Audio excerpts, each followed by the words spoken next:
Guys അപ്പോൾ ഇത് രാവിലെ എഴുന്നേറ്റ് പാടെ തെച്ചോട്ട് കരഞ്ഞോണ്ടാണ് എഴുന്നേറ്റ് വന്ന വയറുവേദന എന്ന് പറഞ്ഞിട്ടാണ് വന്നത് കേട്ടോ. എന്താ സംഭവം എന്ന് അറിയത്തില്ല. വെള്ളമൊക്കെ കുടിക്കാറുണ്ട്, സ്കൂളിൽ കൊടുത്തിട്ടുണ്ട്, കുപ്പിയൊക്കെ ഫുൾ കാലിയാക്കിയിട്ടാണ് വന്നത്.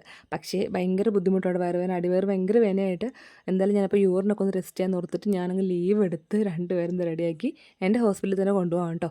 അല്ലുക്കുഞ്ഞിനെ വിടാണ്ടിരിക്കേണ്ട ആവശ്യമില്ലായിരുന്നു. പിന്നെ തെച്ചൂട്ടി പോകാത്തതുകൊണ്ട് പിന്നെ അവനും പോകുന്നില്ലെന്ന് പറഞ്ഞു. അങ്ങനെ ഏട്ടൻ ഡ്യൂട്ടിക്ക് ഇറങ്ങിയ സമയം തന്നെ ഞങ്ങളിത് ഹോസ്പിറ്റലും കൂടെ കയറി ഏട്ടൻ ഞങ്ങളവിടെ ആക്കിയിട്ട് ഏട്ടൻ നേരെ പോയി കേട്ടോ.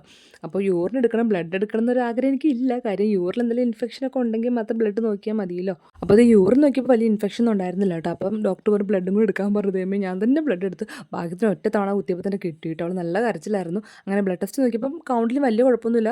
കൗണ്ട് HB ഇത്തിരി ഒരു കുറവുണ്ട്, അത്രമാത്രമേ ഉള്ളൂ. അങ്ങനെ വയറുവേദനയുടെ മരുന്നൊക്കെ വാങ്ങിച്ച് അവർക്ക് ബിരിയാണി വേണമെന്ന് പറഞ്ഞു. അതും വാങ്ങിച്ചത് വീട്ടിൽ വന്ന് കൊടുത്ത് അവരും കഴിച്ചു, ഞാനും എന്ത് കഴിക്കുവാണ് കേട്ടോ. അപ്പോഴേക്കും അവരുടെ ഫ്രണ്ട് പൂപ്പി എന്ന് പറഞ്ഞിട്ട് കുഞ്ഞു കൂട്ടുകാരുണ്ട് കേട്ടോ. അപ്പോൾ അവൾ ട്രിവാൻഡ്രത്ത് വന്നിട്ടുണ്ടായിരുന്നു, എൻ്റെ കുഞ്ഞമ്മയുടെ റിലേറ്റീവ് ആണ് കേട്ടോ.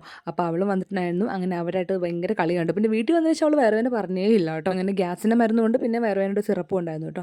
അങ്ങനെ പിന്നെ വയറുവേദനയൊന്നും പറഞ്ഞില്ല. അപ്പോൾ അവരെന്തായാലും കളിക്കുമല്ലോ നിർത്തി ഞാൻ എൻ്റെ ബാക്കി കൈ കൊണ്ട് അലക്കാനുള്ള തുണികളൊക്കെ എടുത്തിട്ട് അലക്കാൻ പോയി കേട്ടോ. നല്ല നല്ല തുണികളൊക്കെ ഞാൻ വാഷിംഗ് മെഷീനിൽ ഇടാറില്ല കേട്ടോ, ഫുൾ കൈ കൊണ്ടാണ് അലക്കാറ്.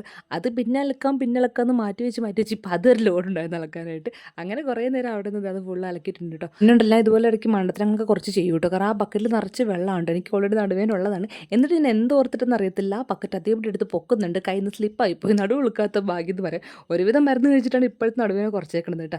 അങ്ങനെ വെള്ളം ഫുൾ മറിഞ്ഞു പോയി. പിന്നെ വീണ്ടും പോയി വെള്ളമൊക്കെ എടുത്തു വന്നിട്ട് അതൊക്കെ അലക്കിയിടുവാണ് കേട്ടോ. മെയിനായിട്ട് പിള്ളേർ നല്ല ഡ്രസ്സുകൾ, നമുക്ക് ഓണത്തിന് കിട്ടിയ ഓണക്കോടികളൊക്കെയാണ് ഞാനിപ്പം ആദ്യത്തെ ഒരു 1-2 മാസത്തിന് വാഷിംഗ് മെഷീനിൽ എടുത്തില്ല.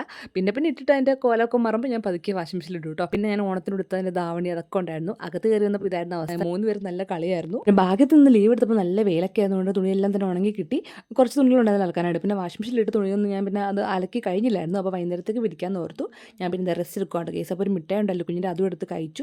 അങ്ങനെ കിടന്ന് ഉറങ്ങിപ്പോയിട്ട് പിള്ളേർ പിന്നെ ഫുൾ കളിയായിരുന്നു. ഞാൻ അങ്ങനെ വലിയ ബോധം കൊണ്ട് ഉറങ്ങിയൊന്നുമില്ല, ഇടയ്ക്ക് ഉറങ്ങും എഴുന്നേക്കും അങ്ങനെയാണ് കേട്ടോ. അങ്ങനെ എഴുന്നേറ്റ് വന്നപാടത്തെ പിള്ളേർക്ക് ചായ വെക്കുവാണ്, ചായയല്ല പാല് വെക്കുവാണ്. പാല് വെച്ചു. അമ്മച്ചിയാണ് ഇന്ന് വീട്ടിലില്ലായിരുന്നു കേട്ടോ. അമ്മച്ചി ഇന്ന് അമ്മച്ചിയുടെ ഫ്രണ്ട്സായിട്ടൊന്നും ഒരു കറക്കത്തിന് പോയേക്കുവാണ്, കൂത്താളത്ത് വരെ പോയുള്ളൂ. അങ്ങനെ പോയിട്ട് അമ്മച്ചി വൈകുന്നേരം വരുമ്പോൾ അപ്പോഴേക്കും ഞാൻ ചായയൊക്കെ റെഡിയാക്കി വെക്കുന്നുണ്ട്. അല്ലെങ്കിൽ വെച്ചിട്ടും പാല് പിന്നെ ചായയൊക്കെ ആക്കിയിട്ടുണ്ട് കേട്ടോ. അപ്പോഴേക്കും നമ്മുടെ കൂട്ടുകാരി പൂപ്പി അവൾ അപ്പോൾ താഴെ വീട്ടിലോട്ട് പോയി കേട്ടോ. അവരെവിടെ പോകാൻ നിൽക്കണമായിരുന്നു. അങ്ങനെ അവൾ പോയിട്ടുണ്ടായിരുന്നു. ആ സമയം കൊണ്ട് അമ്മച്ചി ദേ വന്നു. ഫ്രണ്ട്സാണ് അമ്മച്ചിൻ്റെ കൊണ്ടാക്കിയത്. ഇതൊക്കെയാണ് അമ്മച്ചിൻ്റെ വർഷങ്ങളായിട്ടുള്ള ഫ്രണ്ട്സാണ് കേട്ടോ. അപ്പോൾ അവരെ നോക്കി നിന്നപ്പോൾ നമ്മുടെ ചായ തിളച്ചു പോയി കൈ. അങ്ങനെ വൈകുന്നേരം ആയപ്പോഴേക്കും തല്ലുകുഞ്ഞ് വെച്ചിട്ട് പുറത്തിറങ്ങി കളിയായിരുന്നു. ഇന്ന് പുറത്തിറങ്ങിയതില്ല, പൂപ്പി ഉള്ളതുകൊണ്ട് തന്നെ അകത്തായിരുന്നു ഫുള്ള് കളിയുണ്ട്. അപ്പോൾ അവളപ്പോൾ ഇല്ലാത്തതുകൊണ്ട് തന്നെ രണ്ടും കൂടി പുറത്തിറങ്ങി കളിയായിരുന്നു. അങ്ങനെ ഞാനും ദേ പുറത്തിറങ്ങി. പിന്നെ രണ്ടുപേരും മേലൊക്കെ കഴിപ്പിച്ചതിന് ശേഷം ഞാൻ ദേ കുളിക്കാൻ കയറുവാണേ. ഇപ്പോൾ ഇന്നിപ്പം പോകേണ്ടതുകൊണ്ട് ഞാൻ വൈകുന്നേരമാണ് കുളിക്കുന്നത്. അല്ലെങ്കിൽ വൈകുന്നേരം മിക്കപ്പോഴും കുളിക്കുക, രാവിലെ ജസ്റ്റ് മേല് മാത്രമേ കഴുകുള്ളൂ കേട്ടോ. ഈ പല്ലുകുഞ്ഞിനെ ഇന്ന് പഠിപ്പിക്കാൻ ഇരുത്തണം. ഇന്ന് പോയില്ലെങ്കിൽ വാട്സപ്പിൽ അവർ പഠിപ്പിക്കാനുള്ള കാര്യങ്ങളൊക്കെ ഇടും കേട്ടോ. അപ്പോൾ ഇന്നത്തെ കുഞ്ഞു എടുത്തുള്ളൂ. നമുക്ക് പിന്നെ അടുത്ത വീട്ടിൽ കാണാം. ബൈ.